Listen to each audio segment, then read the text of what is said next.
বন্ধুরা, পুজোমুখী কলকাতায় বাড়ছে যাত্রীদের ভিড়। তাই এই ভিড় সামাল দিতে বিশেষ ব্যবস্থা নিয়েছে কলকাতা মেট্রো। তো চলুন বেশি দেরি না করে যাব আজকের এই বিশেষ আপডেটটির দিকে। তার আগে আপনাদের কাছে ছোট্ট অনুরোধ, ভিডিওটি ইনফরমেটিভ হলে অবশ্যই একটি লাইক দেবেন, আর চ্যানেলে নতুন হলে ভিডিওর নিচের দিকে লাল রঙের সাবস্ক্রাইব বাটনটি প্রেস করে আমাদের সঙ্গে থেকে যাবেন পরবর্তী এই সংক্রান্ত যাবতীয় আপডেট সবার আগে আপনার কাছে পৌঁছে দিতে।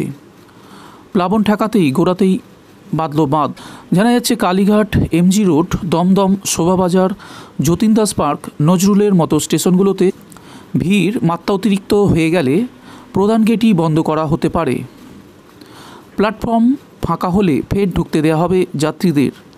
পুজোর শপিংয়ের দিনে প্রায় 1.5 লাখ যাত্রী বেড়েছে মেট্রোয়।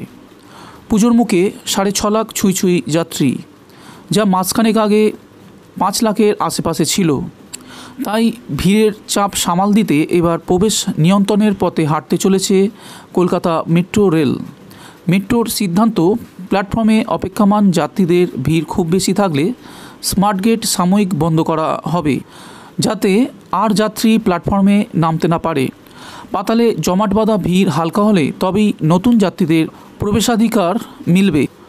কিন্তু যারা ঢুকতে পারবেন তারা তো টিকিট কাউন্টারের বাইরে ভিড় জমাবেন। সেক্ষেত্রে কী হবে, তার জন্য ব্যবস্থা রেখেছে মেট্রো। কাউন্টারের সামনে ভিড় বাড়লে যাত্রীদের প্রধান গেটেই আটকানো হবে। মেট্রোর সীমানায় প্রবেশই করানো হবে না। আগামীকাল চতুর্থী থেকেই ভিড়ের বহর দেখে নয়া নিয়ম কার্যকর হতে পারে। শুক্রবার ও শনিবার অন্তিম স্টেশন থেকে শেষ ট্রেন ছাড়বে রাত 11:10। অন্যদিকে সপ্তমী থেকে নবমী পর্যন্ত বেলা 1টা থেকে পরদিন ভোর 4টে পর্যন্ত পরিষেবা পাওয়া যাবে।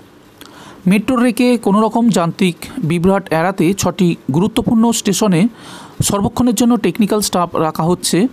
দমদম, শোভাবাজার, শ্যামবাজার, এমজি রোড, কালীঘাট, টালিগঞ্জ, মাস্টারদা সূর্য সেন, গীতাঞ্জলি, কবি সুভাষে থাকবেন তারা। অন্যদিকে পরিস্থিতি বুঝে সেন্ট্রাল ও গিরিশ পার্ক স্টেশনেও লোক থাকবেন। যাত্রী নিরাপত্তায় সাদা পোশাকে পুলিশ ও মহিলা পুলিশ ট্রেনে ঘুরে বেড়াবেন।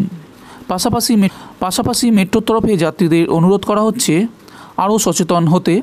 কর্তৃপক্ষের বক্তব্য, কোনোভাবেই জোর করে মেট্রোয় উঠতে যাবেন না এবং এসকেলেটরে ওঠার সময় সতর্ক হতে বলা হয়েছে।